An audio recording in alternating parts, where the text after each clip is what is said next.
this video, I'm going to show you how to change the author of pages on your WordPress site.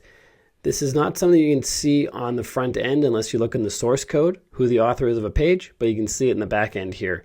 If you want to change that to somebody else, it's pretty simple. First, you have to make sure they exist as a user on your site. So go to users and then all users.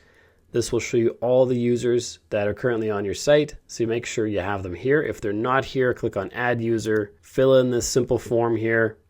For the role, choose author, editor, or administrator. Don't choose administrator. Choose author or editor or contributor, I think would work too. And then you can add them as a viable author for a page. So once you have the user created, just pick any page and click on edit. And then on this page, make sure you have the settings panel open. Click on page. You will see the author's name right here. Click on the author's name, choose the appropriate author for the post, and then click on save. And now the new author will be reflected right here in the source code on the front end, plus in this list right here.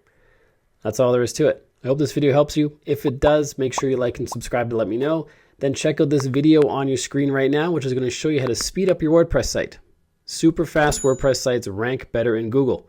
This video shows you how to do it. So check it out and I'll see you there.